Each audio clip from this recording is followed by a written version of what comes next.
Hi everyone, I'm Liis from Vegan Avenue, and I'm here today with Mette Knudsen and also with Valeryia and Cathy from Knudsen CRC, a certification and regulatory compliance firm. I hope I said it right, based in Shanghai. And also with Paschen from Leaping Bunny, one of the leading cruelty-free certification labels there is, really. And Mette, Cathy, Kim, and Valeryia have been working on, I would even say, this breakthrough development in the world of cruelty-free cosmetics, which is the Leaping Bunny China certification, which now allows the companies to enter the Chinese market whilst staying cruelty-free and not testing on animals. And for those who don't know, China is really notorious for their so-called animal testing regime, as everyone calls it, which until very recently meant that all imported cosmetics are subjected to this pre-market animal testing. And luckily, China recently amended this law, and we can talk about this later. I'm sure you guys know a lot more about it than me. But until recently, if a company was selling their products in China, that meant that those products are susceptible to animal testing in one way or another. So a lot of customers had lost trust in brands that are operating on the Chinese market. And we recently found out that Paula's Choice is also selling their products in China. And that's how I found you and this amazing new program you're working on, which meant that Paula's Choice could go to China while staying cruelty-free. And while many customers are still concerned about how it's being done, and Paula's Choice hasn't said much about it, but I'm happy that now you guys can. So maybe we could start by introducing yourself and what you've been working on. And yeah, I would love to know everything about this program. So we can, for example, start by you, Mette. Yeah, so as you said, we work within certification and regulatory compliance within what we call highly regulated industries. The point is that one of the biggest trade barriers in China for most industries is actually regulatory barriers. So it's not only animal tests, but in many other areas, a lot of administrative bureaucracy, paperwork, and so forth that needs to be provided in order to enter the market. And as product safety, consumer safety, and product quality is kind of the number one priority for the Chinese government, it has been our focus area to actually assist companies overcoming these barriers. And this, of course, also eventually led us to work more closely with an organization like Leaping Bunny, because one of the biggest barriers for cosmetic companies, imported cosmetic companies entering the market, has been mandatory animal tests. And I think we have been working on this project since, 2016, when we initiated the initial research on the area. It was actually Cathy, who's here, who on, I think, her second day of employment, of a full-time employment in the cosmetic team, she said to Valeryia and I, by the way, I'm not testing on animals because that's not me, but I'm going to work with you on actually abandoning animal tests in China, and we can work on this. But it's actually the reason why Cathy doesn't have a PhD today, because she refused to test on animals. And I think it's a good story, actually. But we worked then on the research, the background research, since 2016. I don't know how many local offices of the so-called CFDA at that time, today it's called NMPA, that we called to investigate about the process, post-market, pre-market, and so forth. And eventually we initiated an official collaboration with Leaping Bunny and a local partner in China, government entity called Oriental Beauty Valley. And we initiated the first launch with actually what we call domestic made cosmetics. So it was the first I think the first pilot program consisted of 4 or 5 brands, and then eventually we opened the scope to more brands. I think we had 4 more brands included, and basically they were all producing in China. And the whole idea with the project was actually to illustrate to the Chinese government that we could overcome this trade barrier and still ensure product quality and safety by producing locally, and then there was no need for animal tests. So it was kind of a pilot program that was, I would say, groundbreaking, because we had a lot of support in China for this, and it was the forerunner before we actually eventually achieved a ban on animal tests on imported cosmetics. And I know that you mentioned to us that why was it that were we not disappointed about a complete ban on animal tests? To be frank with you, we never ever thought that that would be achieved in 2020. It was a huge victory to actually achieve an abandonment of mandatory animal tests of imported cosmetics. But we also know that the Chinese government is working towards a ban, eventually a ban on animal tests. And this is something we strongly support and work towards as well. So this was kind of the background. And then eventually we thought that it was important, as China was opening up, that we had a what we call a bulletproof kind of audit program in place. And just keep in mind, it has only been launched end of last year. And since then, we have had the corona in China. So it's not like we have had a lot of progress since then. But we launched it end of last year. And we definitely hope that we will see many more brands joining the China qualification program, because in this program, we act as a kind of a guarantee for no animal test post-market and pre-market. It's quite detailed, I would say, that qualification program, and we audit everything from ingredients, finished products, efficacy claims, everything. So it's quite rigorous, and this is where we are today. So it's us who give the guarantee to the consumer that the brands that have passed the China qualification program, they can be trusted.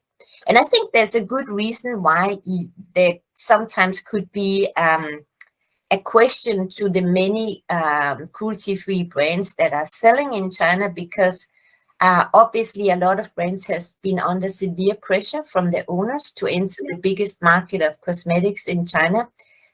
Even when there was mandatory animal tests. And I think it's fair to say that some of these brands eventually tested on animals, or their partners tested on animals. Some of them didn't even know that they were tested on animals. So it's both knowingly that they tested on animals, but also for some of these brands, it came as a terrible surprise. When we did the paperwork for them. So this is why we say it's better to be maybe a little bit more prepared when you have a Chinese partner, that you actually ensure that no animal tests can actually happen during that process. Because for some of them, it has been a surprise. And we have seen CEOs and other team members being in tears when they find out. Because obviously it can be a unique selling point for some of these brands. So it's not the best situation. This is why we like to be involved early on. Absolutely, this is so amazing to hear, and I'm really impressed by you, Cathy, that it just sometimes takes just one person with an idea or a value, and then you can really change a lot. As cheesy as it sounds, that well done, all of you, of kind of taking on this. I can only imagine like an insane project that you are now all involved with. I think it's also important to mention that actually what most companies and most of our stakeholders don't know about is that all the service that we have provided to the Leaping Bunny organization and to the governments, many governments we work with across the globe, is actually provided free of charge. So it's not part of our paid services. This is what we call an ESD service that we extend in the future, and we will continue to provide that free of charge. And we work with as I said, many governments today to prepare them to provide the GMP certificate, which is a requirement in order to enter the market without animal tests, and has been, I would say, quite a trade barrier for many brands to get the GMP. And in my own country here in Denmark, although, I'm here, we haven't been able to get the authorities here to provide a GMP certificate to the brands, the Danish cosmetic brands. So it's still a huge work ahead of us. I can only imagine, and Mette, you kind of touched on that topic briefly, but I was wondering with this China being very villainized in this world of cruelty-free cosmetics, that I'm very happy you already mentioned that the reasons behind China has been so kind of requiring animal testing quite strongly as one of the, I would say, only big country in the world is the consumer safety. And I was thinking that maybe some of you could also touch a little bit more about the potential reasons that, for example, like you said, the certificate is very hard to obtain. That is the fact that China still requires animal testing. Does it have to also do specifically with the kind of reluctance to allow, let's say, imported cosmetics to dominate? That do they want to also give a little bit more kind of competitive advantage to local producers from whom they don't require as much? That maybe you could touch a little bit more about the reasons. Yeah. I think for a long period of time, you have to keep in mind that the domestic industry was actually faced with the most strict regulation, and that was before the imported cosmetics were faced with them. So all the Chinese manufacturer of cosmetics has to comply with extremely strict guidelines compared to imported cosmetics. For a period of time, it was actually the other way around. They got a disadvantage by being produced in China because they had to comply. And so the government started out these guidelines to only apply for the domestic cosmetics, and then they broadened it out to the imported cosmetics as well. So they have been through this process for, 4 or 5 years before it was extended to imported cosmetics. And therefore, you can say that they raised the voice that this is not fair because we cannot compete when we have to adhere to such strict guidelines, whereas imported cosmetics can just enter the market. And I actually think there's still some of it left in the market because, as you know, many brands can just sell cross-border into China without complying with these strict guidelines. The only reason why it's not so attractive anymore is because most brands have found out that to sell cross-border doesn't really mean a presence in China, and the competition there is extremely fierce. But still, it's unfair, right? Because the Chinese local industry has to comply with these guidelines. So I think it's the other way around, actually. But obviously, we also have to keep in mind that China is, first of all, the biggest market for cosmetics in the world. And although we always focus on, it's for Europe and the US, and we have high safety requirements to our brands, frankly speaking, you have to keep in mind that it's not only the developed countries that are selling cosmetics in China. And therefore, it's to actually avoid these kitchen sink cosmetic companies to enter the market with unsafe products. And we had some pretty horrifying stories about cosmetics being sold in China not that long time ago, from countries where safety was actually secondary or non-existent. And therefore, I think the Chinese government had to kind of strike a line and say, these guidelines adhere to every country in the world, not only the less developed countries. So obviously, I don't think that Europe is so hardly hit by it because the Chinese regulatory framework is more or less, I would say, it's very much mirroring the European regulations, but just a little bit stricter. Whereas for the US brands, it might be a little bit more difficult, especially those that are not selling already in Europe, because US is much less regulated than Europe, much less. Yeah, I bet Yeah. that's the case. Oh, that's very interesting to hear, and I'm very happy that also China, also being the largest, has shown, I would even say, quite much flexibility in terms of still amending these laws and kind of modernizing their way of kind of, yeah. I also think that we need to, having spent more than 15 years in China, I know that when the Chinese government said that our goal is actually to develop a cosmetic industry that will become market leader, they will reach the goal for sure. So I think it's a matter of time until we will see Chinese brand entering the European and the US market, and will compete here. I have no doubt about that.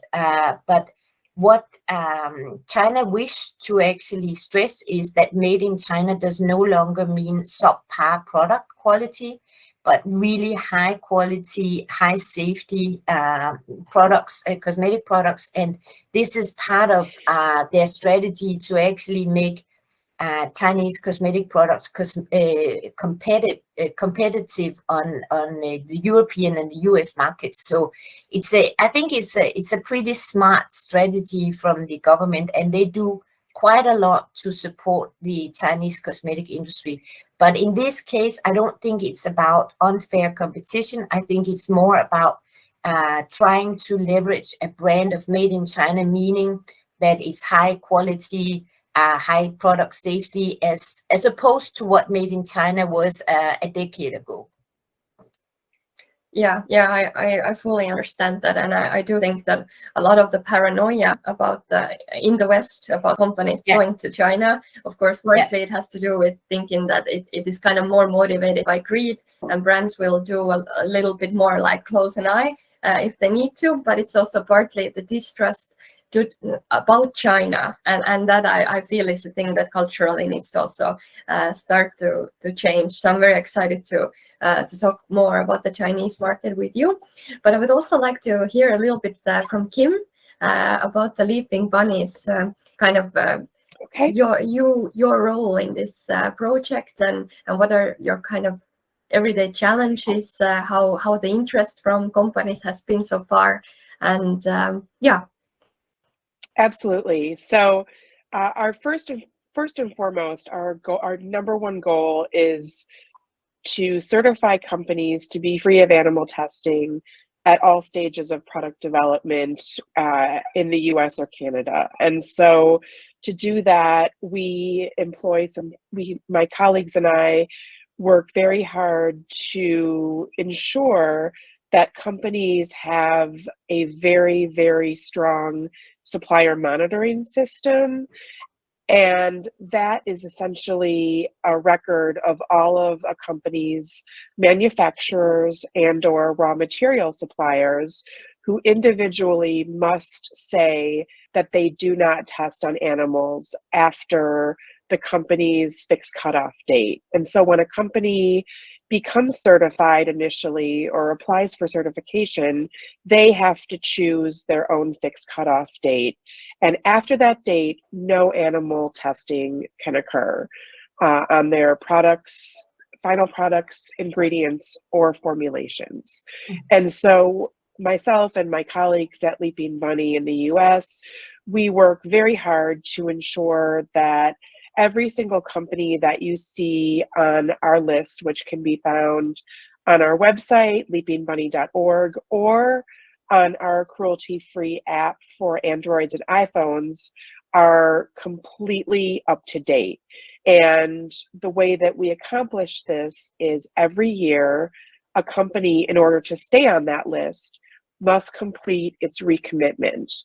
And our recommitment process is established so that companies can make sure that all of their supplier and manufacturer information is still up to date. Because once you're in this sort of routine, you'll see that suppliers and manufacturers can change quite often. And we want to make sure that companies that are Leaping Bunny certified have all of their information absolutely current. And so we have the ability to essentially update our list every day. And so that list that you see either on our app or on our website is up to date as of the end of yesterday's working day. And that really is our number one goal, is to connect compassionate shoppers to cruelty-free companies. And so in order for any company to even be remotely considered for the China Qualification program with Mette and her company, we first have to make sure that they are Leaping Bunny certified with us. And after that, if they are interested in expanding into China, they're able to take a short checklist survey to see if they would actually qualify, because a lot of companies, you know, they hear in the news that China's stopped its mandatory ban on, or mandatory animal testing requirement on imported cosmetics, and they immediately think, wow, okay, we're going to enter the Chinese market. But as Mette has already stated, it's a lot more complicated than that. And a company, you know, just to even begin with, has to have its trademarks registered in China. It needs to also, you know, preferably have already entered the EU market so that it's very familiar with all of the paperwork involved in registration. So there are lots of little steps along the way that have to be completed. But of course, the first and most important step is that a company already be Leaping Bunny certified with us. All right. So basically, if you are a Leaping Bunny certified company, does it mean you have to also, with you, apply for another level of certificate? That is the China program, then a separate part of the, for That's example, right. Yeah. So to become Leaping Bunny certified, it's actually free for companies to join our program. The only cost is if they optionally decided to license our logo for their packaging, marketing materials, online materials, but that's totally not a requirement at all. They're still listed on our website, in our app. So that's the first part of the process, and that is completely free of charge. And then after that, they would, if they're interested in selling in China, they would enter the China Qualification program portion of the certification. And that's when we work closely with Mette and her great team to ensure that when a company is starting the process of registration, that they're free of animal testing before they even start, up until the product goes to market, and then even after. And so that's done in a pre-market audit and a post-market audit, and those two steps are covered entirely by, you know, the experts at Knudsen and CRC, who really take over that portion and then report the findings back to us in the US. All right. Yeah. Sorry, Mette, did you want to add something? No, I think, frankly speaking, I think the level of detail that we're working with Kim and Leaping Bunny in the US is maybe the most detailed level of scrutiny in every step. And it's from ingredients, it's the finished products, it's post-market, it's pre-market, it's efficacy claims, it's everything. And it's quite, I would say, it's not something that you undertake overnight, which is also why we have only managed to launch Burt's Bee, because it really takes a long time. And the audit process, I would say, as Kim says, it continues in the future. It's not something that just stops by starting to sell in China, but it's really a long-term, continuously audit project as long as you sell in China. And we keep a very strict eye on the brands when they are selling in China, because in case, and this is actually what have raised a lot of attention to the Leaping Bunny brand selling in China, is that So what about post-market? When you're selling in China, what about what happens if, you know, the government decide to take out your products for eventually animal tests? This has been something that has been raised over and over again, and something that we are kind of safeguarding with our project and our audit project here, to ensure that no brands are actually testing on animals when they are selling on the market, even though that, let's say you have a case of a widespread adverse reaction that's reported. It's mandatory to report that to the authorities. Then it's mandatory that all Leaping Bunny brands, that they actually conduct a product recall instead of showing the proof of product safety by conducting animal tests. Knock on wood, we have never seen it. We have never seen it, and I don't think we will see it, because most of the brands that all of the brands that qualify to the China qualification program, they are regular cosmetics and not special use cosmetics. So I don't think we will ever encounter that. But still, it's one of the requirements. And I think it would be a big surprise if we will see any, how do you say that, cracks in the level of audit, because it's the highest level of audit ever. Yeah, that actually, in this whole interview, this transparency monitoring has been the absolute biggest question that me and many other consumers have had. And that maybe even I would love to talk more about it. That first of all, maybe you could a bit explain what is post-market testing, in a way that what is the probability and what is the way it could even actually occur or take place, because it seems, like you said, a bit even unlikely, but people are afraid of that. And how do you exactly monitor that this wouldn't happen? So in the new regulatory framework, it's like this, that you have, as a company, you have to report any adverse reaction that has been experienced by the consumer. This is part of the new regulations, and this is the so-called responsible agent in China who's reporting those. So whatever the distributors or retailers get of feedback, you have by law to report those to the authorities.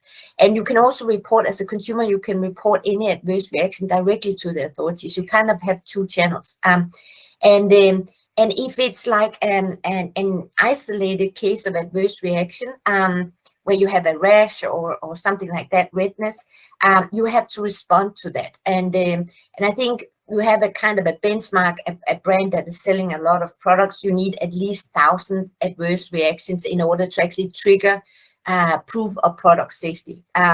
So proof of product safety can both be product that are tested on non-animal test methods, but also the government could require a toxicology report.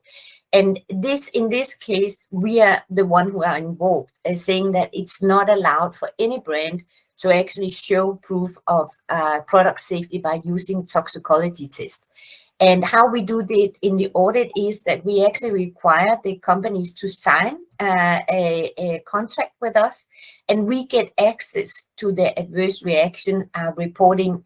So they have to be completely transparent and open to us and show proof of whatever product safety they have tests they have conducted in order to comply with the government's requirements. I would say that in China, it doesn't, widespread adverse reactions, I don't think we have seen that for years, but very often it's something that is very public. The consumers in China are actually the best supervisors and monitors, because they are the most critical ones and the one who will spread out the rumor of any brand that are not living up to product quality and safety, that's for sure. So, you just have to listen to what's going on in the market, and then of course get access to all the information about how companies are conducting product safety tests, and that is done in a yearly report.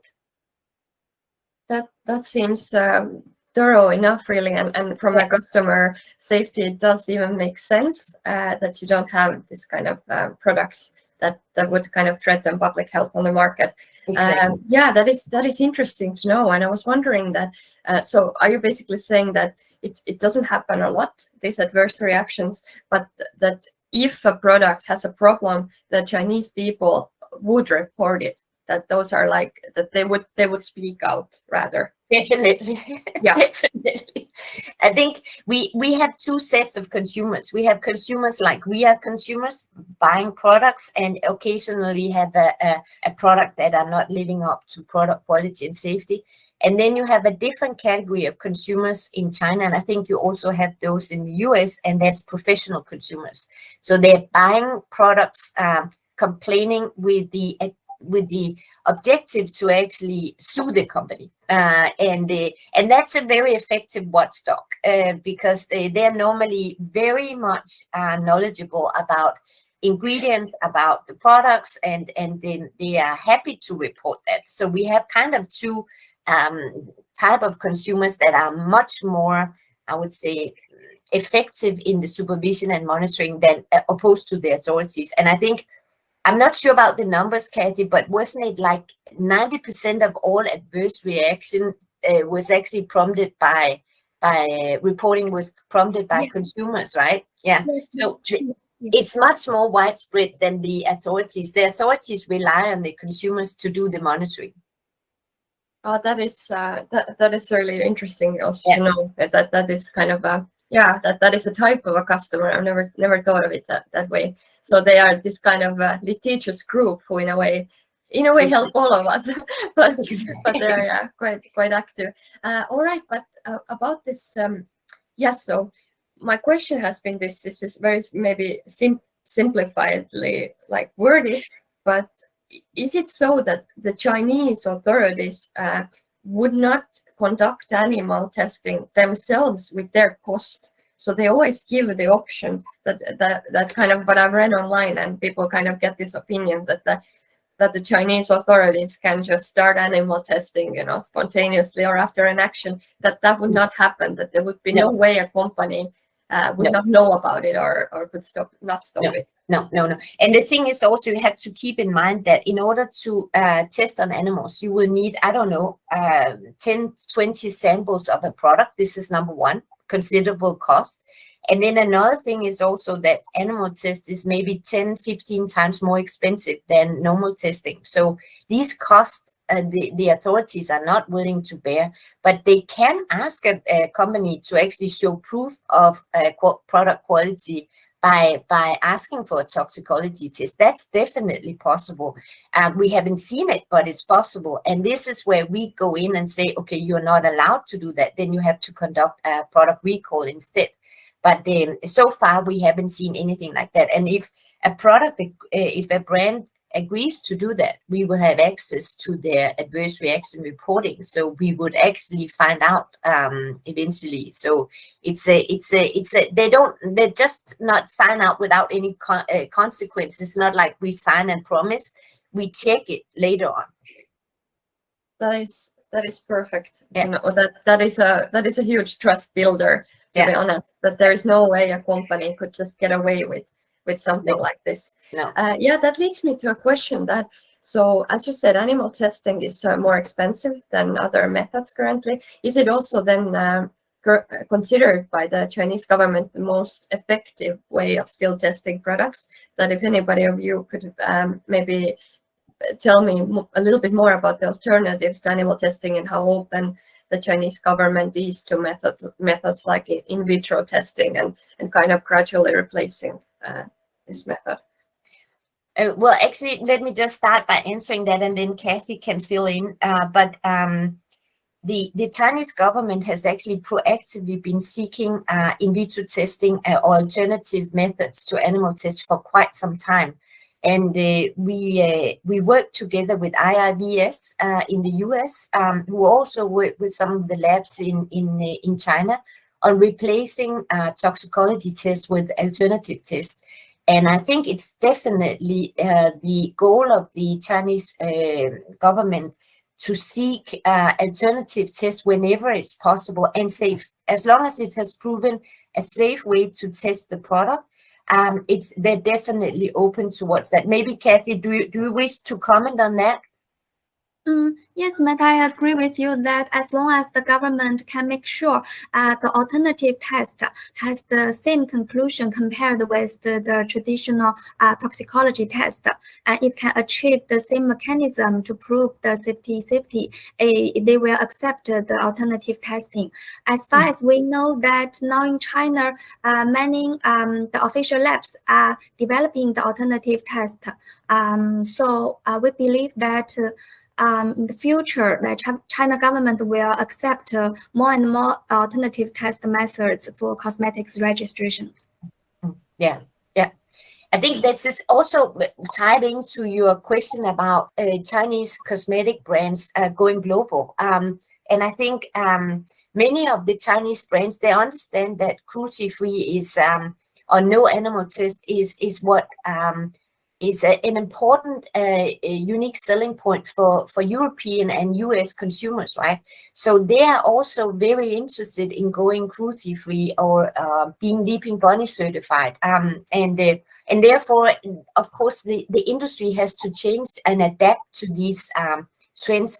But I want also to stress that it's not only animal tests that is kind of driving the industry in China. I think environmental concerns are a huge topic, and other ESG within cosmetic. It's getting more and more important for Chinese brands to actually be sustainable. Social inequality is some of the aims of the brands to actually target.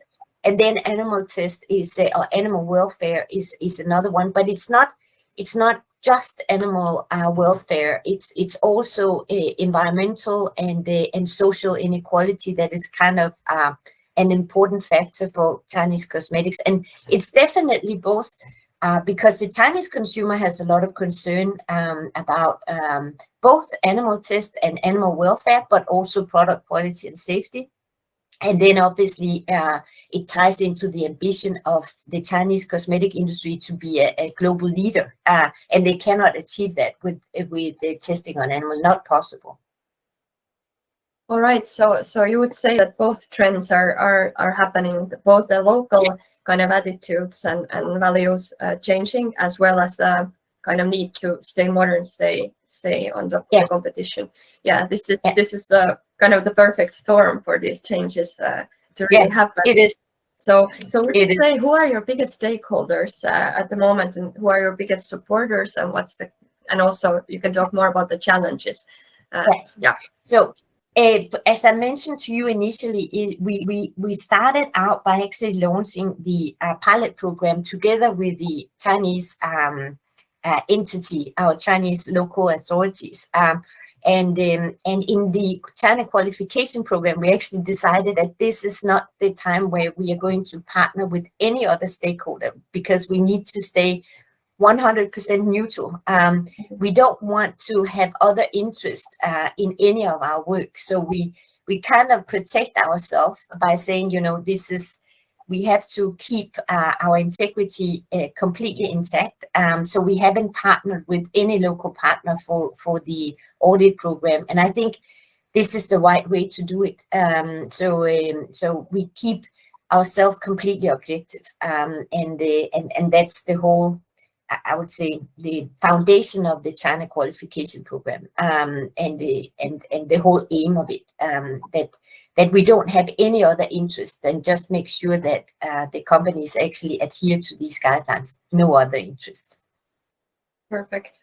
That's amazing for the integrity. That you are very right. That when a customer, modern customer anyway, is very distrusting, that will definitely help. Exactly. And in terms of distrust, one of, like I said, the biggest thing has been the monitoring of the program and how to trust it continuously.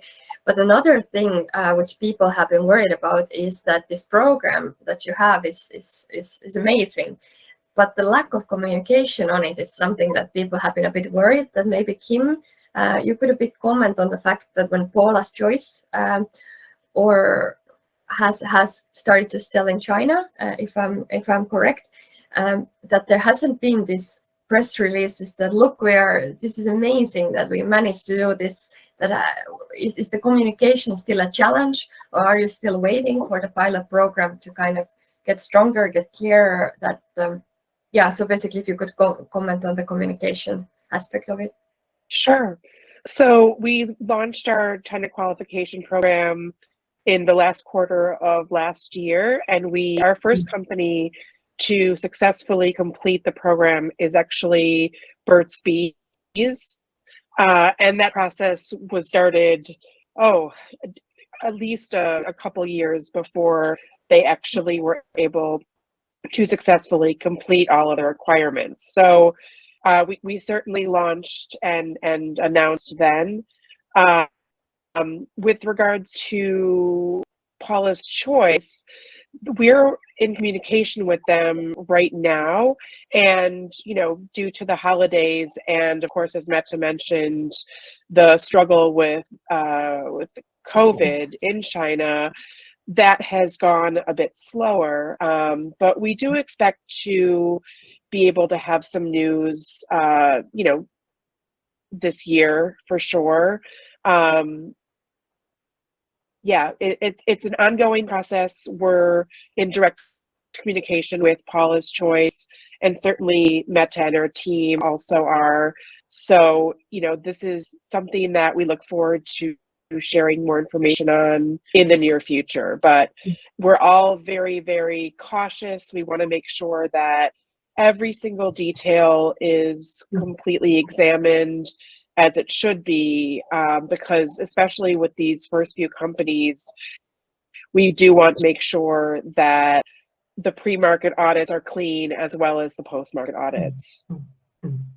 All right. So how many brands do you currently have in the same kind of situation as Paula's Choice, or that you have this continuous communication with, who have already, let's say, entered the market and you're still working things out? That is there tens of them, a few? At this time, there's a handful, because as mentioned earlier, to even be able to enter the China qualification program, even medium-sized brands could actually run into a lot of challenges. So a brand really needs to check all the boxes to be able to even start the process. That's really important, Kim, what you're saying, because this is some of our experience here is that we would rather say no to smaller brands and wait until they are prepared for this, because the scrutiny requires regulatory teams that are pretty well prepared. And even mid-sized companies, we see that some of them are not prepared for the scrutiny, because we go back into the ingredient level. So you can only imagine if you have to provide documentation for maybe 20, 30 ingredient in one product, and this is just one product. You can imagine the kind of paperwork that is required. So we would rather say, let's just go into this process and then let's see, and then eventually we may actually reject them into the China qualification program because it's over their head to actually comply with this. The level of detail is pretty high, and I think as some of the US brands, they enter the European market, it will gradually get easier for them. But still in Europe, as you know, here in Europe, we still have some issues because we still have some, I would say, gray zone areas where the opportunity to test on animals is still very much present. If you go back to the ingredient level, and this is something that I think was a surprise even for Burt's Bees, the level of detail and how long time it took, because it takes a long time. It's not something you do overnight. It's not. All right. So you would say that currently the proud label of Leaping Bunny China certified is something that only Burt's Bees currently has. Am I correct? Officially, yeah. Officially approved, yeah.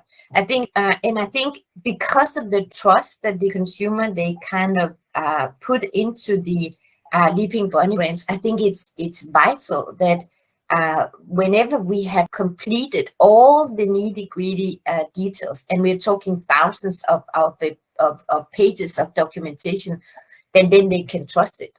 So I think that when we launched the Burt's Bee in the autumn winter last year, the most important part was actually to say we are absolutely sure that there has been no animal test conducted in the whole process, and it takes a long time. So it's a process, and I think gradually we would launch more and more brands, and it's a safeguard mechanism. Then they can always open up their books and show, if they want to show, that there's no animal test from ingredients to post-market. Perfect. Yeah, that is amazing to hear. I'm also very happy that you are clearly not working for companies, that you are truly, like both of you, both Leaping Bunny and Knudsen, and really independent agents in all this, and this label is not given out very easily. No. So that's definitely something that continues to also that people would stay also very, that Leaping Bunny, for example, is very trusted as a label, that your integrity can really not be ever compromised with this kind of taking it slowly and being thorough attitudes. Yeah, it's absolutely our number one goal. I think also that in many companies you have many levels of stakeholders. So in Burt's Bee's case, it's a public traded company owned by Clorox. And I think it's vital that their stakeholders are also informed about their testing behavior, right? And it can influence a brand in a crazy manner. I mean, if they make any mistakes. So I think it's an education. But I think as a stakeholder, as an investor in a company, you would actually like to know what the status is of a company before you invest in them, or when you are investing in them, because it's getting ESG in general are getting a very important unique selling point for brands, not only in other industries but also for cosmetics. And I think ESG will be in the future, we will see more and more audits of brands that are to the detail that we have put up. Maybe not to that detail, but close to that, because the stakeholders, they would demand that you can actually trace it back all the way to all the markets and also in the value chain down to ingredients. So I think it's a natural kind of consequence of the focus that animal test has on stakeholders and their behavior. Yeah, perfect. That is amazing to hear. And I was thinking maybe we could go a little bit into the nitty-gritty of the legislation in terms of two topics: the general versus the special use cosmetics, and also I want to talk more about the new ingredients and how would you say the list currently is? Is it difficult for companies to kind of have ingredients that are already in the Chinese database? So we could, for example, start with the ingredients. That Mette, maybe you could a bit talk about that. So it's like this. Then since 2020, ingredients are required. New ingredients are required to test on animals. But I just want to add that it's actually an area that we work within. So for our future focus will actually be to make sure that we can register ingredients without testing on animals. So it's part of our focus for the near future. It's something we already, I think Cathy already work on that with some of our team members. So it's definitely a goal for us to achieve that very quickly. But it's true that yes, all new ingredients have to be tested on animals. And the problem is that the catalog of approved ingredients in China are quite limited. But the authorities have then said, well, within after 3 years on the market, new ingredients does no longer require animal tests. So it has to be on the market for at least 3 years. So one of our first basic audits, before we go into the detail, is to check whether they use new ingredients. It's like a very basic test or check of the ingredients. And since there's only, I don't know, 8,000 to 10,000 new ingredients in China, it's done fairly quick. and no brands that are using new ingredients in China can be allowed into the China qualification program. So for the very first step is actually to screen all the ingredients, and then maybe some brands will fail there, and then they cannot apply for that qualification program. And then the next level for new ingredients is obviously that the problem is that if you use a new ingredient, not only is the ingredient tested on animals, but all brands that use new ingredients will also be required to test on animals. So it's not only the new ingredient that are tested on animals, but the finished product also have to test on animals. So it's a no can do to use new ingredients. And that will, of course, limit some brands completely from the market. We have seen that with some of our brands that we can say up front, well, you contain a new ingredients, it's not possible for you to enter with that hero ingredients. And we see differentiators in the cosmetic industry are new ingredients, and some ingredients they have developed specifically for that product. Well, the problem is that then it's not possible to enter. And also when it comes to the next, oh, maybe Cathy, do you want to add something to new ingredients? I think it's very clear. It's very clear so far. Okay, that's good. Yeah.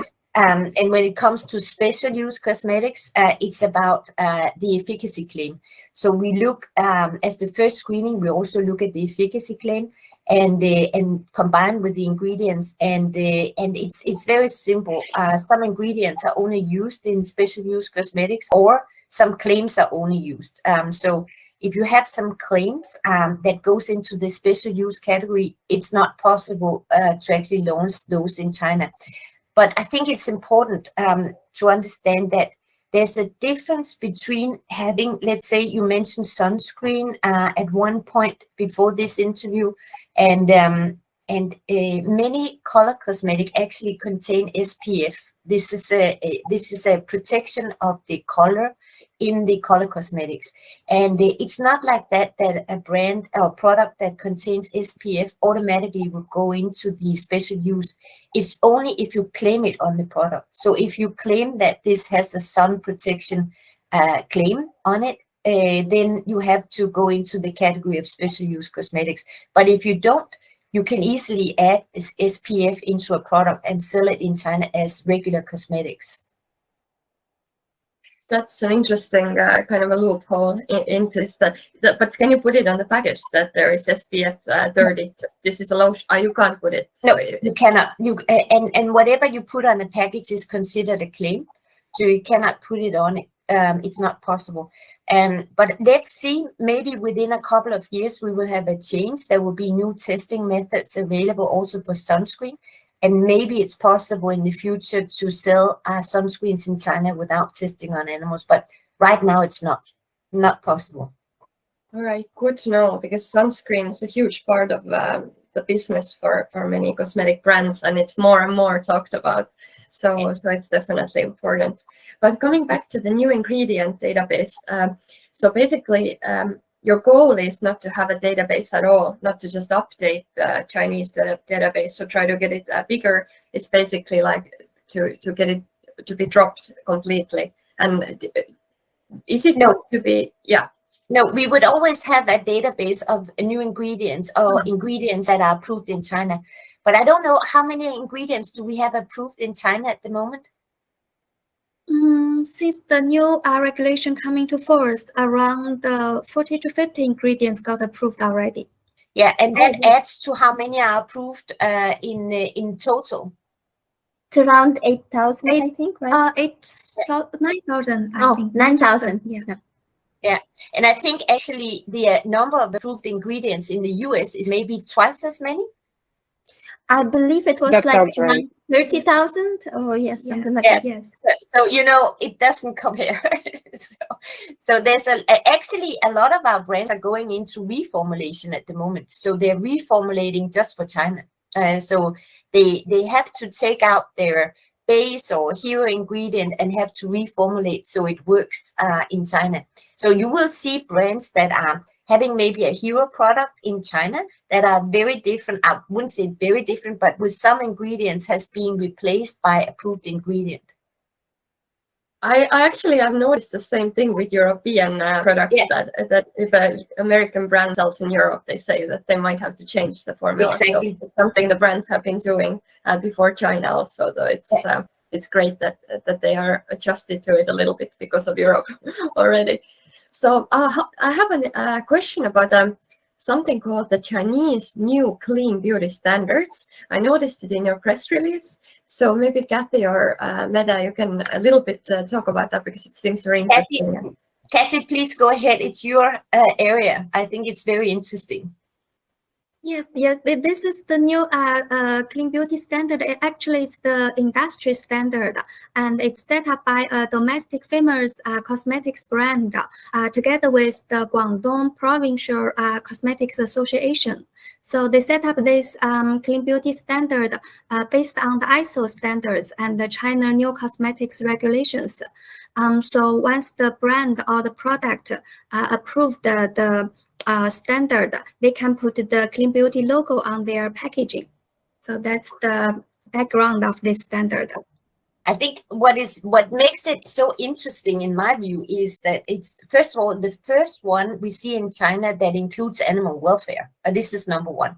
And secondly, it also includes social inequality and sustainability in one certification.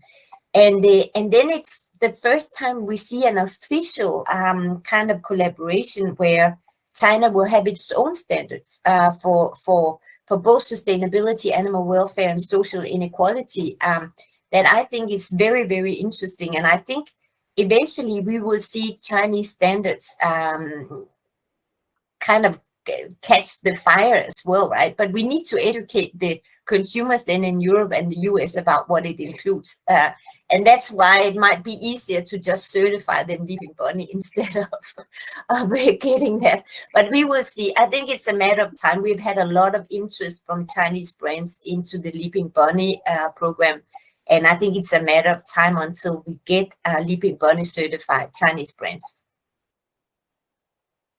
That's amazing also, because I mean the clean beauty standards again a bit shows how maybe a certain, I would even say, like arrogance from the West, thinking that all these positive environmental changes are only happening in the kind of old world, and that everything that goes into China is already a very dark area and you can't trust it. So I'm very happy to see those attitudes being also hopefully changed here here in the West.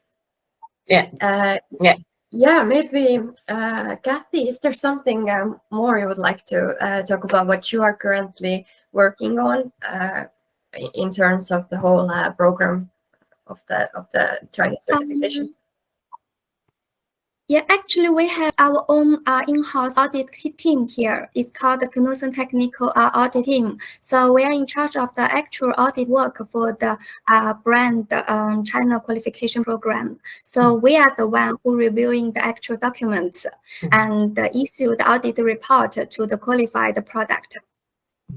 So we know everything about the audit details, and because we are located in China, so we have many local resources from the industry or authority to make sure that we can cover all of the key and the risk points regarding the audit part, to make sure that every point we are not being involved in animal test.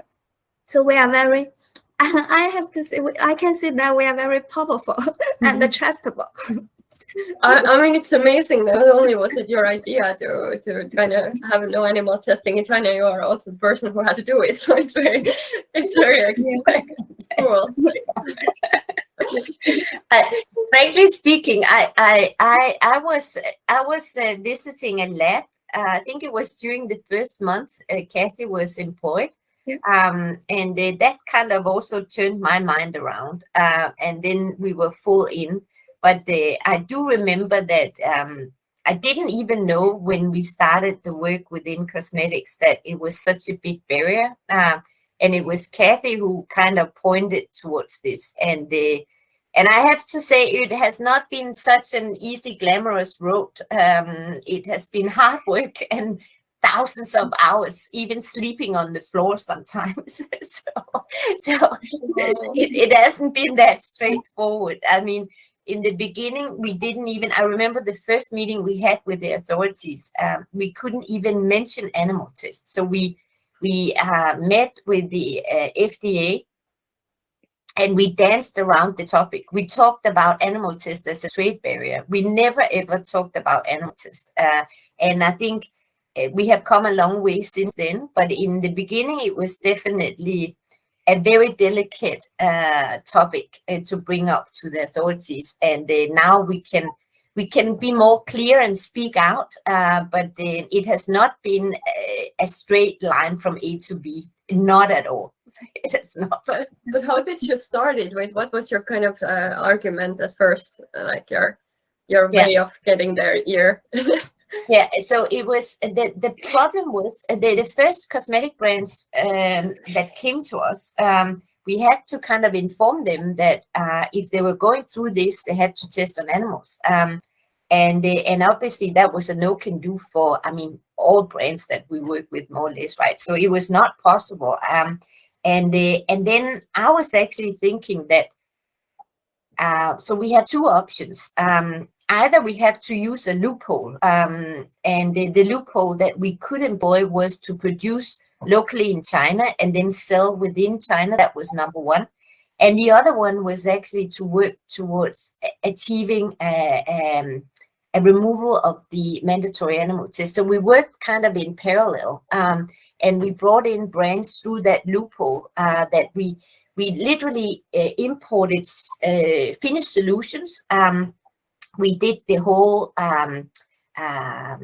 production filling in China, and then we sold it in China. I think, you know, Charlotte Tilbury, for example, it's a good example. They have done a huge work in that industry and in that area, and they're selling in China using that route to the market. But it had a lot of requirements to our team, because all of a sudden we also had to be involved in the production audit, in the manufacturer audit. We had to set up a whole team for that, and that's definitely different from doing paperwork and certification and registration work, and then all of a sudden be out in the factories doing the audits and assisting on that. So it was working in parallel. And then we had quite a lot of meetings with the authorities. And I think the most important meeting we had was actually, it was set up by Australian Chamber of Commerce, because they were not allowed to meet with us without a government entity. And Australian Chamber of Commerce in China has this kind of profile or status in China.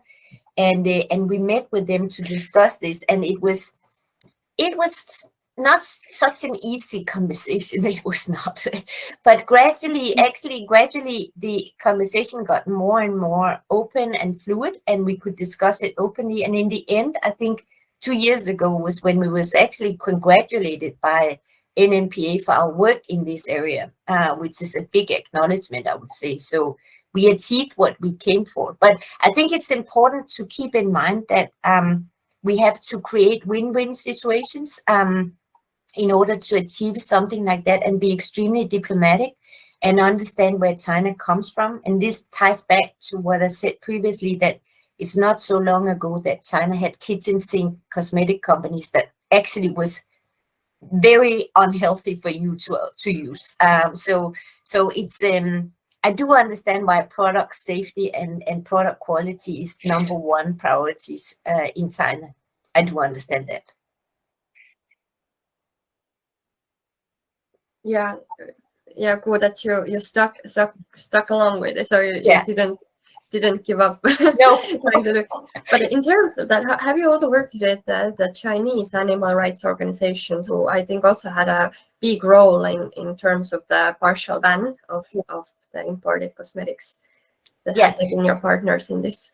Yeah, we have worked with the vegans in Shanghai, for example, but it's more on a discussion level. And I think it would also be there's always the danger of being, how do you say that? It's good to have a dialogue, but since we have to be free of any other interest, we keep it as a dialogue because we cannot be too tied up with other interests as the one we actually have to serve, which is making sure that the audit are correctly done. So it's we have had meetings with local animal rights organization, and I think animal rights and animal welfare is on the rise in China, not more than ever actually, because most Chinese, they own pets at home, and sometimes more pets than kids. I think even our CFO, she has like 9 cats, and that's the only reason why she applied for the jobs within our company. So, and until the pandemic, before the pandemic, we also had office cats. But it's a there's a lot of focus on animals and pets in China, and many of our employees have dogs and cats and so forth. And I think it's not only because of the work that we're doing, but it's in general. You will also see, when you ever come to Shanghai, you will see cafes where you can actually bring your cats and dogs, and they sit at the table in cafes. So there's a lot of focus on that, and that's good, because that helps us in achieving what we want to achieve, right? I'm sold completely on Shanghai now. That was enough for me to come. That's great, because that's the thing that in today's world, cruelty-free is not something that is any more difficult to kind of make people understand. It's not a difficult value to communicate that even if the world won't become vegan overnight, not testing on animals is something that everyone generally would agree with, that it is just this needless suffering. So it's all about probably trying to move the big kind of machine of legislation just a bit faster to kind of meet with the values that people already more or less have. So it exactly. Is, but I'm really happy you're still approaching it very pragmatically, that maybe us going on strong with the animal rights organizations and pounding on doors would have not gotten you maybe that far. So it's it's a win-win thing, as you said. It is a win-win. It is. And I think especially vegan certification is definitely gaining a good, how do you say that, momentum in China. And it's not, I mean, it's surprisingly how fast it's moving on. So I think we have seen it within food, and unfortunately, there's a lot of certification we cannot have on cosmetics yet. We don't have an official vegan certification yet. Or do we? I don't think so in cosmetics, right, Cathy? Not organic, not vegan or anything, no. So that's definitely some work ahead of us, but it's a matter of time, I think, that we would have that as well. And I think within audits of vegan companies, that could be interesting to actually enter into, because that's not only limited to the animal testing parts, but it's also about the origin of the ingredients that could be interesting to actually look into. So I think this is a completely new area we haven't started working within. But I think some of our brands, they actually, am I right? Do we have any brands that claims they're vegan as our clients? It's some of our food clients. Yes, some of the food clients, and for the cosmetics is usually not on the package, so in the marketing material. Yeah, good. Yeah, that's a great, that's definitely growing really rapidly. We're seeing it from our media side also.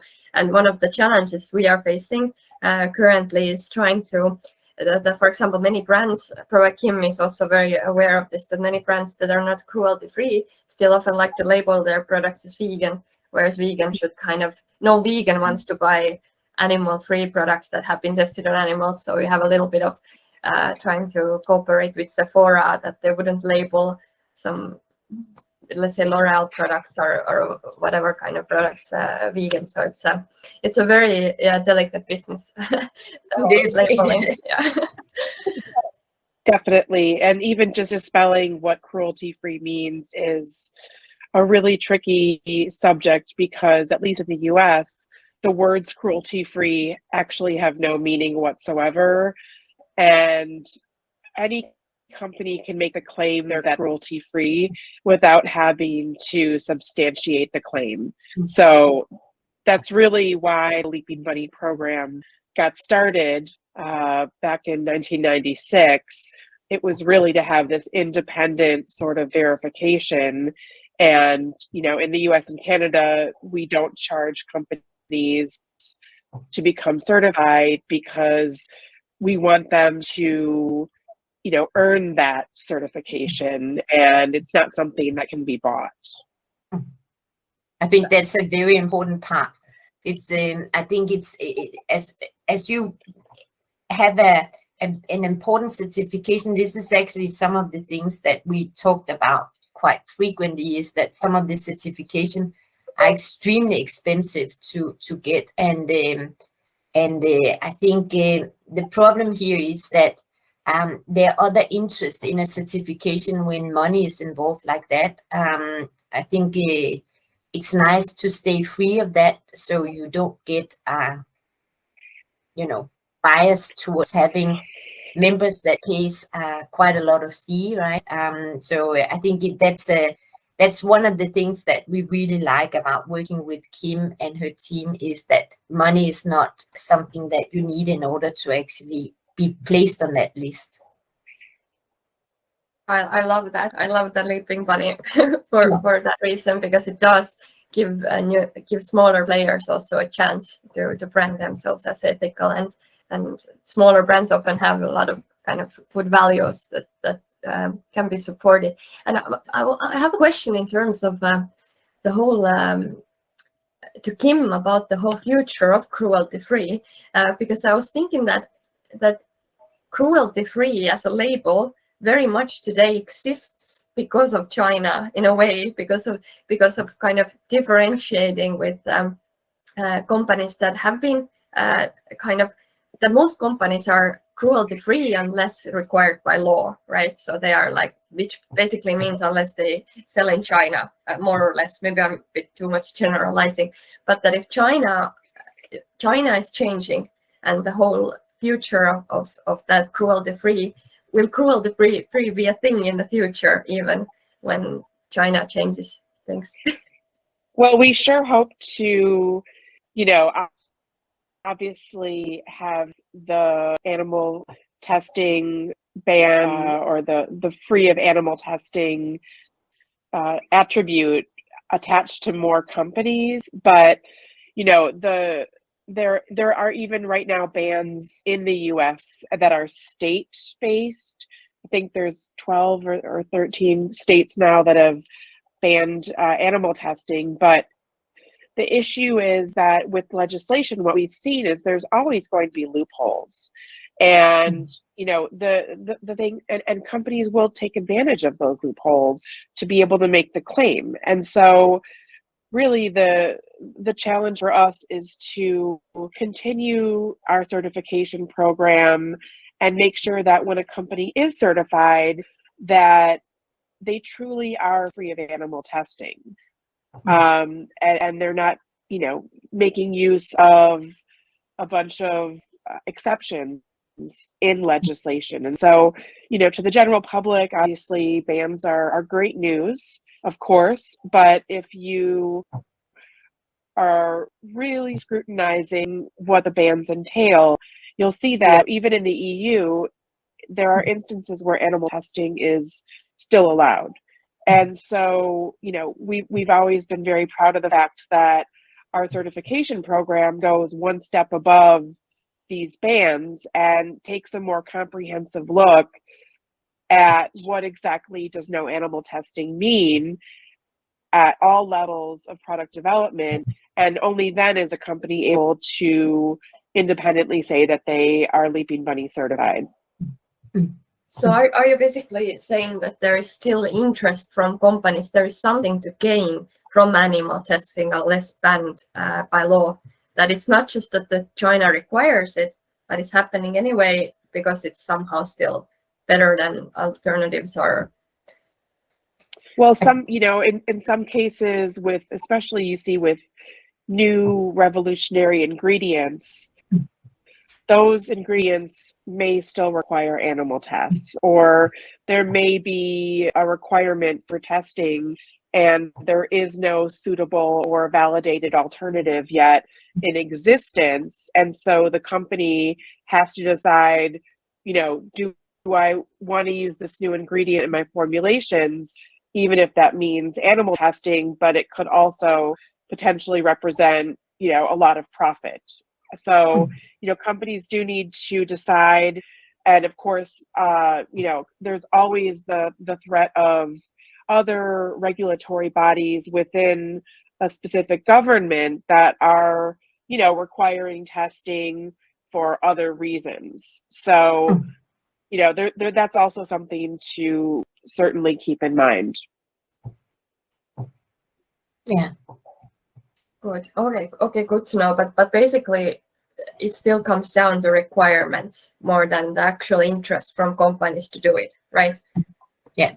Absolutely. I think, you know, companies wish animal testing were completely a thing of the past. And as Mette stated, there are a lot of viable alternatives now that are faster, cheaper, more reliable than the animal testing counterpart. But unfortunately, not every single scenario is covered by an alternative at this point. Yeah. Oh, cool. Okay, good. So there is at least that part is there, that there is no anymore, that animals are not the best test subjects as far as companies go for. Exactly. I love to have a cat on this animal testing. Oh. So He has to be on me all the time. yeah, I think they do it on somehow purposes if they know there's a call happening. Yeah. I think every single call I'm on every day, he makes an appearance. That's so cute. But that is so cool. I was thinking that since we have a little bit time, that maybe we can maybe little bit talk about more that, let's say you're a company, maybe you're already living bunny certified, you want to go to China. What's the process and what do you need to expect? Maybe if you feel you covered it already, we don't have to stay very long on the topic, but just to kind of build trust more in this whole process that you guys have set up.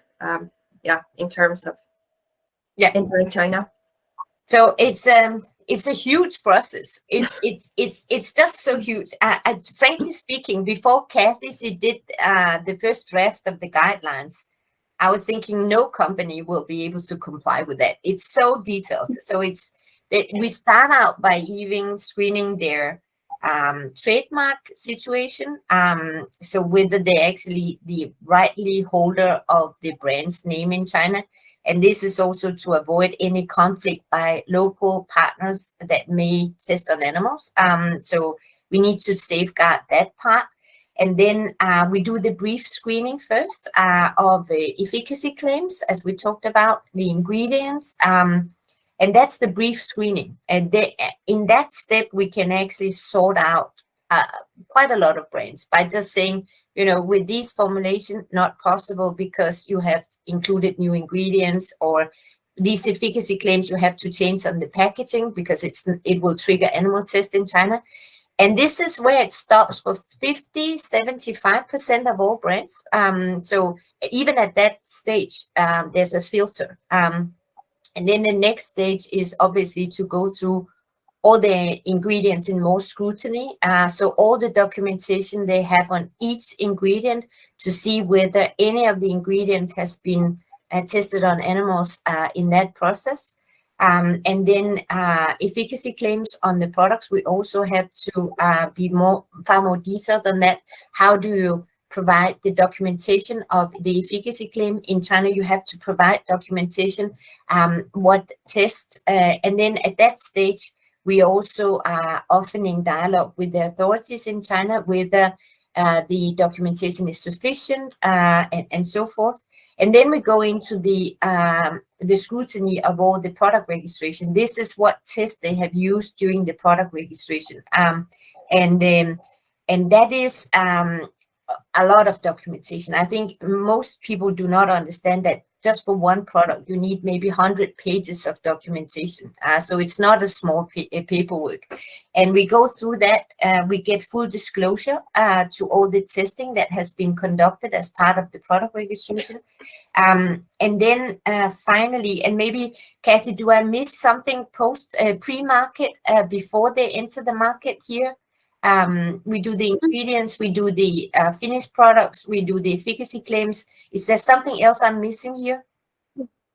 Raw material documents. Yeah. And GMP certificate. Yeah, that's true. So all that documentation we need to audit, and then only after we have audited all that, they're actually allowed to sell in China. And this is to avoid that they have anything that could potentially trigger animal tests as part of their import and distribution in China. And then the work continues. So when they're sold in China, we do the post-market audits. That means that every year we look into the adverse reaction documentation, potential, whatever could trigger a post-market animal test, safety documentation required from the authorities and all that. And this also requires that the companies allow us full disclosure to all their documentation, which is quite a lot. It's a lot. And we normally sign a 3-party non-disclosure agreement so that Leaping Bunny is also involved in the whole process. I think for Burt's Bee, for everything we have done, Leaping Bunny had full disclosure into everything we did, which is a safeguard mechanism for Leaping Bunny because they know what's going on and they participate in some of the audit meeting we have with the regulatory team, which is a good mechanism to raise some red flags or discuss any issues that may be. And then finally, they launch in China. And I think you ask about the lack of publicity. Actually, I kind of like that it has been a low-key compared to our pilot programs that was not low-key. It was all over the globe in no time. We didn't even have a marketing and public relation office. So we had no idea how to handle all the attention we got globally overnight. But I kind of like that this is not, it's not a marketing stunt. It's not something that should benefit neither Leaping Bunny nor our company, but it's actually something that we do to benefit our end goal, which is protecting the animals from animal tests. So this is I kind of like that approach much more. But I also know that as we expand the program, it will get more and more attention. And I think some of the brands, they would like to use it much more in their PR and communication for sure, because they have placed hundreds or even thousands of hours in providing the documentation we need for the audit. And I think there's a reason to be proud of passing that audit. There's a good reason to be proud because it's not that many companies that can actually pass. Well, yeah, I fully agree with you on this, but the lack of publicity, to be honest, first time I saw your company's name attached to Burt's Bees, I was thinking as a very kind of cautious kind of reader, I was thinking that, oh my God, that this is a PR company they've hired to communicate it, that the consumers have become so distrusting and the whole kind of Westerners' attitudes towards China, and there's basically, I feel for you, there's a lot of communication ahead to get all these paranoid people like me to trust in companies and to trust in your work, which is absolutely amazing. That I'm so happy there is people like you who are doing this difficult work into this. So amazing. So you're going to have yearly audits, which is a very huge trust booster. And then, Kim, at which point will there be a special label that the companies are then rewarded, or are they going to be on your website somehow? That at which point can a company expect that Sleeping Bunny is also publicly behind them? Yeah. Well, we're definitely already publicly behind companies. We have it right on our homepage that we've launched the China Qualification program. We don't currently have a designation that's just to differentiate, but I would imagine as more and more companies come on board, we would develop something similar to what we have now for companies that are owned by a parent company that isn't certified, companies that are Canadian, companies that have licensed the logo. So we already have developed a key, so consumers that are looking on our list or in our app can tell, you know, what sort of special designations a company has. So, you know, it also will depend on working with the company. As Mette said, certain companies are going to want to splash it all over. Others are going to want to be a little bit more cautious. So because we have such a great relationship with our certified companies, we obviously want to work in conjunction with them and align with their communication goals to ensure that the delivery is something we both agreed on. So I think a lot will depend on you know, how the outcomes are with companies and what their goals are, and that's, you know, to be determined, of course. Yeah, looking forward to this kind of a future. And Mette, what will future kind of bring for your company? Are you going to stay hands-on? Are you going to somehow, because it's part of your CSR project, as I understand now, has gotten out of hand massively. Actually, I think we will not give up until we have a ban, so we will keep working, and especially within new ingredients, it's our new focus. But I think we will also broaden the scope more to include sustainable cosmetics. I think it's going to be a huge focus area for us in the future. We already initiated that work. I think the social aspect of cosmetics is equally important. Labor conditions, minimum pay, child labor. I think it's also an important differentiator, and for us, it's an important scope of work. So I think, frankly speaking, the beauty industry could improve in a lot of areas, not only in regards to animal welfare, but also in regards to sustainability and in regards to social inequality and labor condition. I think we have a lot of work ahead of us, and I think it actually drives a lot of our work. That's the Paschen projects. So and we will keep doing that as long as we. I mean, if you don't have if you just go into a business with the only scope of making money, I think you will be worn down very quickly, and you will not be satisfied. Whereas in this case, it's extremely rewarding to work in this area, extremely rewarding. And I think it's not only for me, it's for our whole team, that it's an area where you actually get a gratification that is way beyond doing business.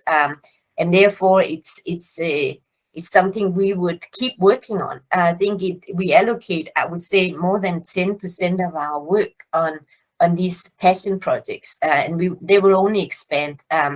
You just have also to think that you have to give bubbles to a lot of employees, and they want to walk the extra mile. And this is not only for me, it goes for the whole team, that this is an incentive for them to keep having the bubbles and the enthusiasm and the pleasure of working in this area. That can be occasionally a little bit boring, I think, a lot of paperwork. So. Yeah, that's the guy of the behind the scenes, really. Yes. For being, having passion projects, and then the reality of it. So, Exactly. all right. So you're, but in terms of the audits that you do, is it something you're at some point going to that you will keep doing the audits, or is it just as a transition phase that you will take care of it? Or do you expect the companies or for example, Leaping Bunny somehow to take over that at some point, or you will stay involved in the? I think Mm. now, Kim, you can answer for that. But I think as long as we have a risk of animal test in China, I think we will be very much involved. So I think that's the quick answer. I don't know, Kim, if you want to add something to it. Well, just that, you know, we have such a great relationship with Knudsen and CRC, and they're really the trusted experts in this field. So we're really grateful for the partnership, and we're each sort of doing our own area of specialization, and together we can work to, you know, to ensure that a company is free of animal testing by each doing our own part. So you don't want to take over the whole operation and move to Shanghai? You know, well, the thing is, you know, a lot of documentation is in Chinese, and that's just not a language right now that I am learning. So we'll leave that to the native Chinese speakers to decipher all of that. And certainly they are on the ground. They are the ones who are getting the up-to-the-minute updates on new developments, and they're the most familiar with a very, very complicated regulatory environment. Good. Yeah, that's good. So no boring paperwork for you anytime. We have our other side. We have our Yes. other side of paperwork. There's a lot of paperwork. Luckily, it's now all digitized, but we are sifting through hundreds, if not thousands, of documents weekly for all of our certified companies. I bet. Yeah, hats off to all of you. This is really, this is how people can trust the companies, is thanks to people like you. And I was thinking that Cathy and Valerie, to also ask you both, what do you see as the current, like, let's say, challenges in China, being there on spot? What do you see? What is your biggest kind of areas of resistance that you feel that yeah, you need to work harder? Is it the bureaucracy? Is it still the changing attitudes? What do you face daily?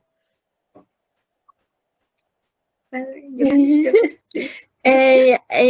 think that it's from both sides. I mean, there is first of all, I believe this is not the it's kind of a driving force for us. So all the development, because China is developing very, very fast, and every day we have lots of new requirements and new framework, new regulations, and this is actually something that is making us interested and making us go on forward, because this is never-ending changing environment. Yes. So this is actually behind all of the part that we are doing, that we never stop learning something every day. Yes. Yeah. So what Valerie is saying is, I would say translated, is that the challenges we face every day is also what makes us sometimes a little bit high.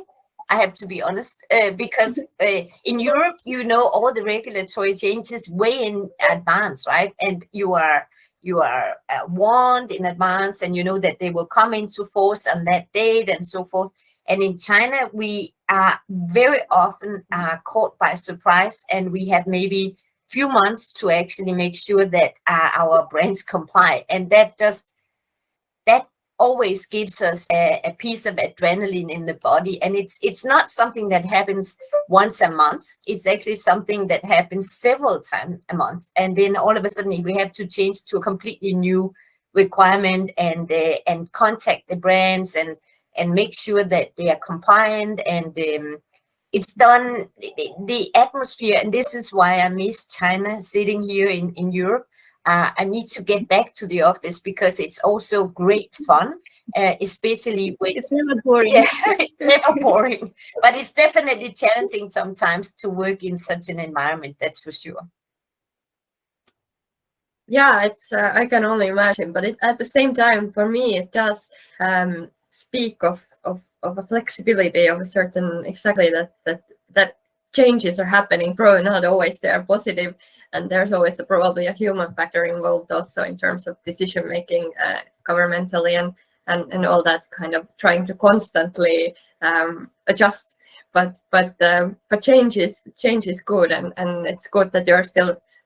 That you are kind of riding all those waves, being like playing tennis, or I don't know what's the metaphor, but it's also great to see these changes, because as somebody who has never been to China, I somehow would have thought that it's rather that the slowness is the problem, that it's such a huge country that the wheels of legislation and everything's moving too slow, and that it's not the case.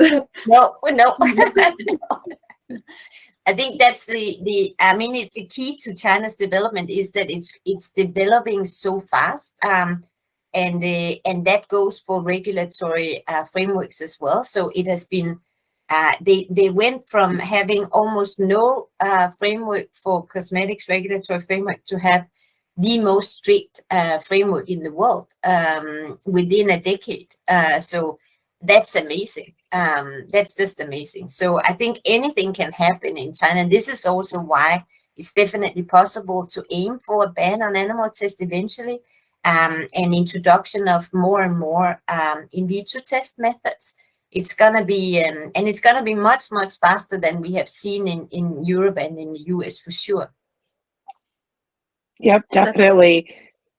You know, and I apologize, but I actually have to hop off from the call.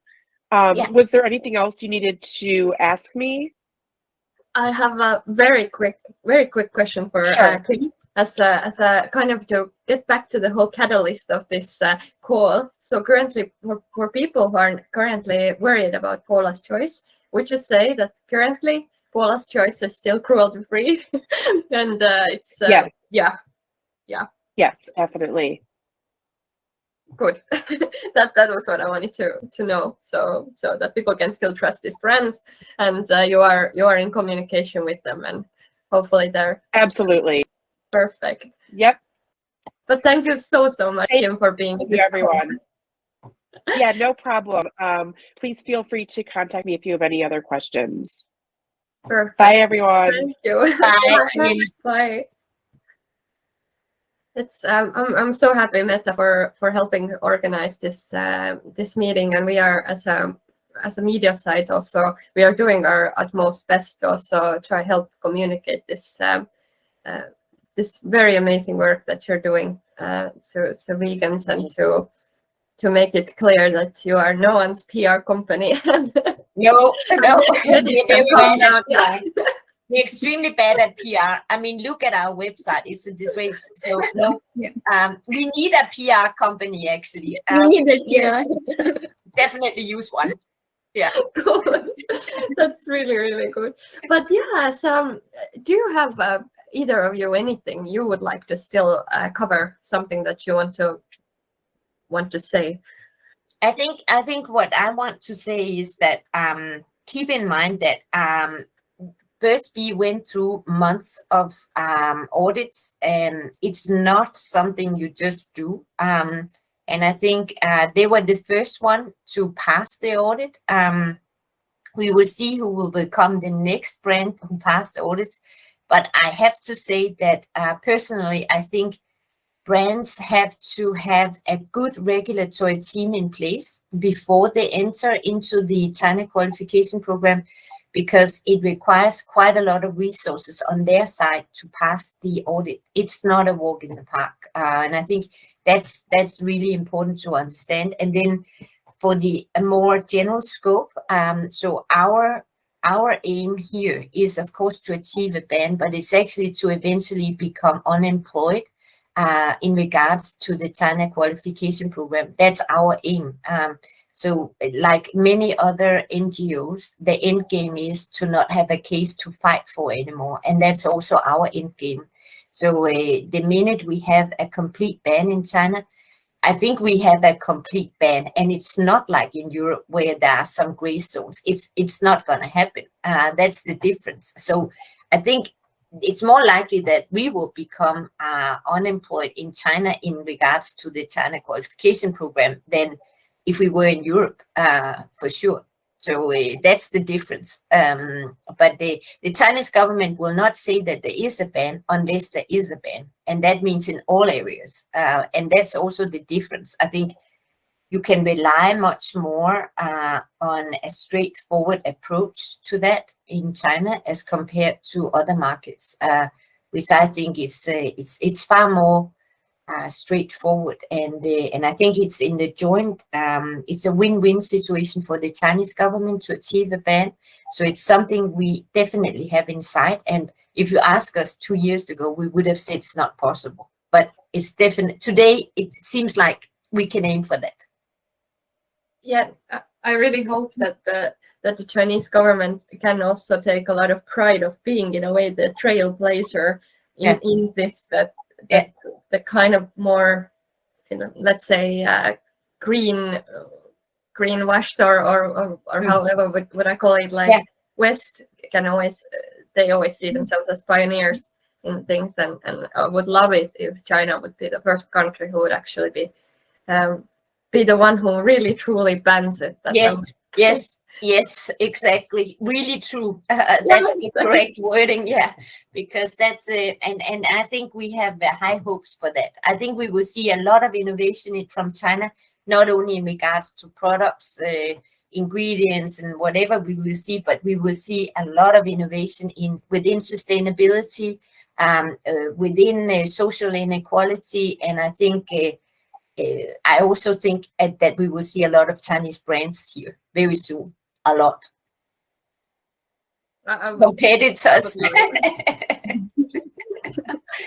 I would love it. And another question, which is not so much maybe it's kind of on topic, but in terms of interest from Chinese consumers to have Western brands, to have American brands, is it high? Would you say that the brands are very kind of, from the consumer perspective, very much weighted and wanted there? How would you comment on? Yeah, there's still a lot of demand for Western brands in China, but I also think that with the pandemic, we have seen a lot of consumer interest in product quality and safety. And that means that the consumers are much more aware of the harmful ingredients, potential harmful effect, adverse reactions. And then what differentiates a Chinese consumer from any consumer outside of China is they know more about cosmetics and cosmetic ingredients than most formulators know in the West. They're extremely informed, and that's the biggest, I would say, differentiator in China, because they are very much aware, and therefore Western brands that sell products with some potential cancer-inducing ingredients, or ingredients that may cause adverse reaction, they will not stand a chance in China. They will not. And the awareness is definitely increasing in China when it comes to, I would say, especially cancer-inducing ingredients. But Cathy, what do you think? Yes, I agree that now China consumers pay more attention to the harmful ingredients, such as the cancer-induced ingredients or the ingredients that are easy to cause allergy. Yeah. And so my last question, I think I promise it's the last question. Okay. It's very interesting to talk about it with you. Is the domestic brands, so are they also interested in getting Leaping Bunny certified? Are they interested in kind of also not just you mentioned that they would be interested in export, but also are they interested in kind of communicating to the Chinese audience that they are cruelty-free? And yeah, I think based on the number of calls we have had from Chinese brands, I think there's no doubt that it's an interest that both go to Chinese market but also overseas. And I think because of the animal welfare, the interest in animal welfare in China, it's a natural kind of consequence of that kind of trend in China. So I think we will definitely see Chinese brands interested in this, but I think it's important to keep in mind that sustainability is also very much on the mind of the Chinese consumer, of a lot of concern. So I think it will often go hand in hand, sustainability, animal welfare, and social inequality tied up together. And I think that's what we haven't seen in the West, maybe apart from B Corp certified brands, but I think it will definitely form a future trend that the China clean standard will be acceptable and understood. The strictness will be understood both in China and overseas. So I think animal welfare will be of demand for Chinese brand, but not only that, also sustainability. A lot focus on. That is so true, and it's essential in understanding the modern customer, that if I buy something vegan from a huge drugstore brand, I really don't want it to be still animal tested or made by using child labor, or that the modern consumer is aware on all these areas. So I'm very happy. Looking forward for the new beauty standards. Good. Well, thank you, Liis. We could use you in our PR and marketing. We need that. Oh, thank you so much. I would love to help you. I'm honest. It's very, very close to my heart. I've been involved also in animal welfare organizations in the past, and the more pragmatic ones, and I'm really much appreciating what you do there. Well, come and visit us in Shanghai. You should see how we work. I would love that. Yes, you will, please. Thank you guys so much. I would love to come see your cats, and hope, Mette, you can be back home soon, then I would say. Yes, right? so do I. No more COVID. I missed Mette a lot. That's so cool. Thank you so much, guys. I will see you. if this is a publishable video. I will look into it. But you were all very, very knowledgeable, and you helped. You are doing a lot to build trust and to make the world a better place. So thank you. Thank you, Liis. Thank you. Thank you. See you. Bye. Bye, dear.